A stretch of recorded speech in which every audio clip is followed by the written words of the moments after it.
Well, tonight it's a major development in one of Savannah's most high-profile shooting cases.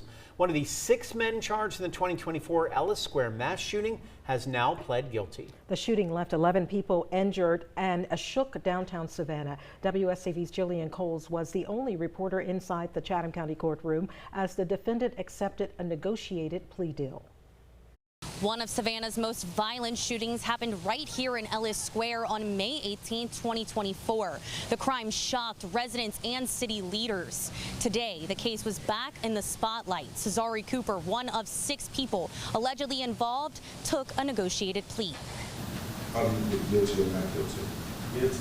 Cesare Cooper pleading guilty to aggravated assault, just one of the 8 counts he was indicted on in connection to the Ellis Square mass shooting. He was originally charged with 4 counts of aggravated assault and 4 for possession of a firearm during commission of a felony. But now 7 of those charges have been dropped. Detectives say the 2024 shooting stemmed from an argument between 2 women. Reacting to the incident, Savannah Police Chief Lenny Gunther characterized it as a poor conflict resolution.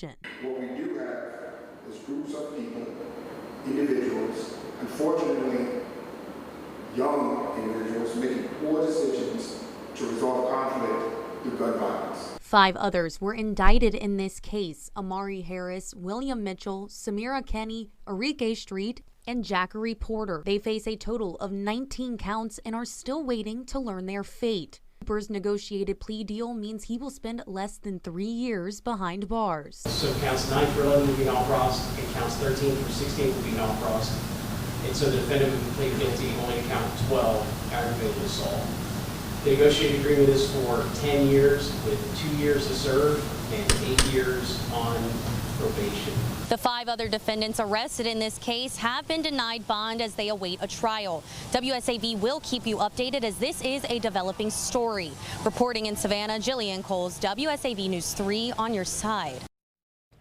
Jasper County authorities are trying to determine what led to the death of a 25-year-old woman while she was being held at the county detention center. The woman, who has not been identified, was booked into the jail on June 29th for a probation violation. Sheriff Chris Malfris says the woman was initially restrained, then later moved to her own cell.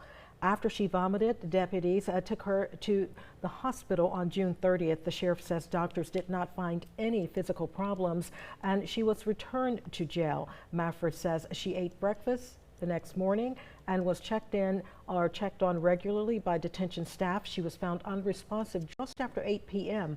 on July 1st. Called SLED in to investigate everything. We've done an internal investigation to look at everything, and as far as I can tell, up to this point, we did everything procedurally that we could do. It just unfortunate that she had a medical, my opinion to be a medical episode in police custody and passed away. That had nothing to do with negligence or anything we did wrong. An autopsy has not determined a cause of death and toxicology test results are pending. The sheriff says those results could take 10 to 12 weeks. A Bullitt County man convicted of killing his nephew will get a new trial. The Georgia Supreme Court upheld the lower court's decision to throw out Shannon Postel's conviction, saying the jury should have heard more evidence about the victim's history of violence. Postel was convicted of malice murder in the 2020 shooting death of his nephew Robert Lawson, but Postel claimed he acted in self-defense, saying Lawson had threatened him with a gun and that he feared for his life. The Supreme Court says that trial court was wrong to block evidence about Lawson's alleged violent history, including information that Postel said he knew about at the time of the shooting. Now, the court did not find Postel innocent, only that he didn't get a fair trial. This case now returns to Bullitt County for a brand new trial. Chatham County leaders are moving forward with a plan they say could help end long traffic delays at one of Savannah's busiest railroad crossings. As WSAV's Nakia Harris reports, the President Street Railroad crossing has long been a trouble spot for drivers, and now the county is working toward a solution. This area behind me could be the site of a project costing around $85 million. Right now, it's in its next phase as county officials work toward a long-term solution. You may be familiar with this area where train crossings can leave drivers waiting to cross the tracks. There is a proposed solution to build a bridge over the railroad tracks so traffic will continue to flow. It creates a new on-ramp at President Street in Truman, and it consolidates everything to operate at one traffic signal. Senior transportation engineer Deanna Brooks says the goal is to make the corridor easier and safer for drivers. Right now, the project is in the design phase. The county recently receiving a $7.5 million federal grant to help move that work forward, but officials say more funding is needed to complete the project. We are trying to be aggressive in seeking out additional funds so that we will be able to deliver this project. This is also a SPLOST initiative project.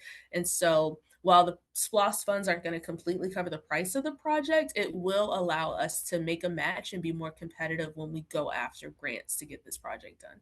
And Brooks tells me there still could be challenges as the project moves. We also can see challenges with the utilities that are going to exist in this corridor. When we are, bridging that we're planning on doing, we'll have a lot of utility coordination. And then also, recognizing that we are going over a canal. And so really diving deep and looking at the environmental impacts that we'll have with this project as well. Officials say construction for the project is estimated to start around 2032. Nakaya Harris, WSAV News 3 on your side. New tonight at 6, the City of Savannah preparing for a new fee that's going to soon show up on some of your water bills. It starts September 1st when Savannah's new stormwater utility fee will take effect. City leaders say the fee is actually going to help pay for maintaining and improving the city's stormwater system, including efforts to reduce flooding.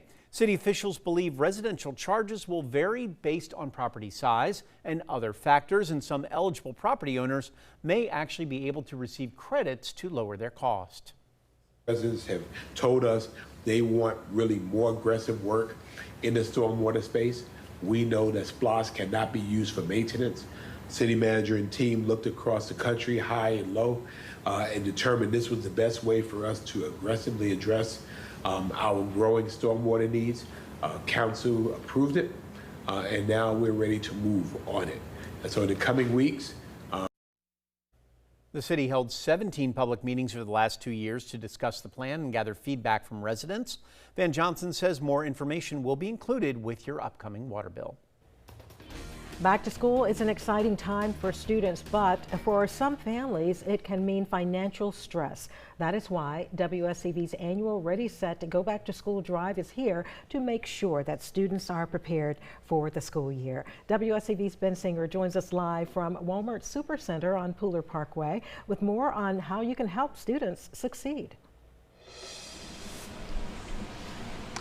And Tina, this supply drive is in service of the Ready, Set, Go Back to School organization. They are marking 19 years. They have helped thousands and thousands of kids right here in the Coastal Empire make sure they have everything they need to return to the classroom.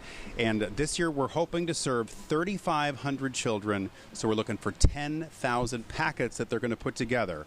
So they've made the list easy for you. And I want you to notice that we're not just looking for school supplies here. We're also looking for things like deodorant and soap and toothbrushes. We really want to make sure that their needs are taken care of at home as well. So here on the table are some examples of some of the things that have been purchased by generous folks today. We're looking for backpacks and markers and crayons and colored pencils and dry erase markers. Composition books, we're told, are some of the things that they are in the most need of. And the great news is if you're able to shop at a place like Walmart, right now they have them on sale right inside the front door for 38 cents a piece. And actually, if you go through the aisles here, you're going to see multiple things for under $1. So for just a few dollars, you could make all the difference for a local child before they head back to school. Now, this is the first of several events that we're going to have, collection events. Please join us on Thursday at the Target, in between the Target and the Staples over in the Victory Square area, right off of Victory Drive in Savannah. If you'd like to check out the campaign and see exactly what we're looking for and how you can help and come meet up with us, go to WSAV.com/back to school. Live in Pooler, Ben Singer, WSAV News 3 on your side. Now, Time Saver Traffic, sponsored by Arrowhead Clinic, the accident doctors, where it pays to get well. Well, for the most part, roads have not been an issue this afternoon with the drive out of the city, though we are experiencing some delays, mainly along US 17 heading southbound just past Dean Forest Road. That drive does improve heading toward 204. 204 is still experiencing some delays due to extra volume along with I-95 southbound. At the moment, taking just about an hour to get from downtown Savannah to Richmond Hill. Looks like 16 to 95 would actually be your best bet. Viper radar tracking a few showers, a few storms this afternoon, but the heat is the main concern for the next several days. Well, the complete forecast coming up.